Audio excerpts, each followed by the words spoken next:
friends, welcome back to Sweet Sarah Travel Treats, where we make vacation planning sweeter and a whole lot easier. Today we're talking about a Disney challenge that sounds a little crazy, riding every single ride at Walt Disney World in just one day. Now, if you're planning your first trip or maybe your first trip in years, I completely understand the urge to do as much as possible while you're there. Disney vacations are exciting, they're magical, and you want to experience everything. But let me start with this. Riding everything in one day is hard, like really hard. In fact, it's intense in a way words barely describe. It takes strategy, planning, and a little bit of determination. But the good news is that even if you're not trying to do every ride in one day, the strategies used for this challenge can help you get way more done during your Disney vacation. So today I'm sharing how this challenge works and the tips you can use to make the most out of your Disney trip. Let's start with the biggest advantage I had, Lightning Lane. Lightning Lane is Disney's paid system that allows you to skip the regular standby line for many attractions.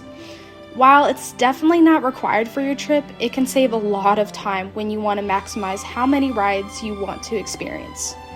There are actually a few different Lightning Lane options.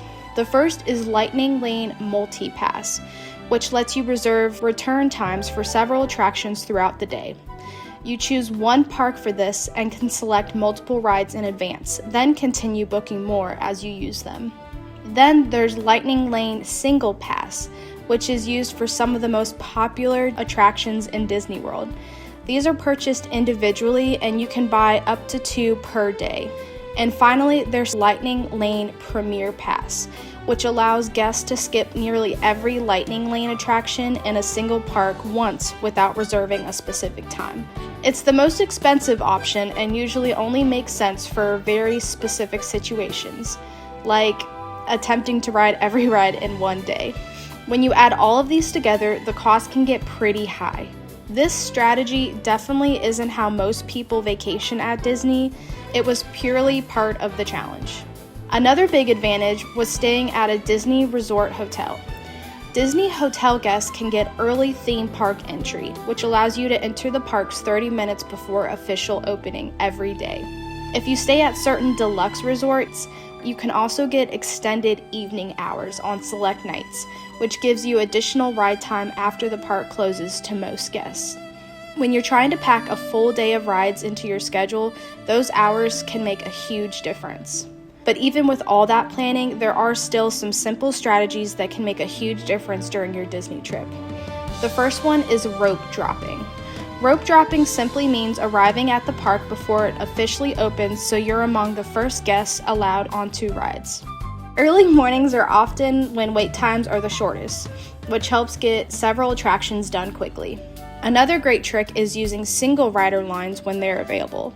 If you're willing to split up your group, some of these lines can move much faster than regular standby queues. Food strategy also matters more than you might think. If your goal is maximizing rides, quick service meals are your best friend.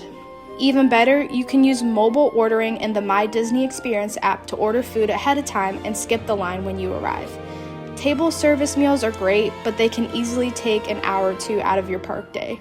And here's a tip many people forget. The My Disney Experience app has built-in walking directions that can guide you through the park. Using it can save time to prevent you from wandering around trying to figure out where your next ride is. Throughout the day, it's also helpful to keep checking your Lightning Lane reservations. Sometimes earlier return times open up, and if you're paying attention, you can grab a better one and move your plans forward. Another strategy is being aware of parade and firework times. Large crowds gather along parade routes and around the castle during shows, so planning your rides during those times can sometimes mean shorter wait times. Now, even though it's technically possible to ride a huge number of attractions in one day, I always remind my clients that the goal of Disney isn't to feel rushed. The goal is to have fun, make memories, and enjoy the magic. But with the right strategy, you can still experience an incredible amount during your trip. And if planning all of this sounds overwhelming, that's exactly what I'm here for. If you'd like help planning your Disney or any other vacation, I'd love to help. The best part, my services are completely free to you. Just scan the QR code on the screen or use the links below to start planning your next adventure. And if you've enjoyed this video, don't forget to like, subscribe, and follow Sweet Sarah Travel Treats for more travel tips, Disney planning advice, and vacation inspiration. I'll see you in the next video.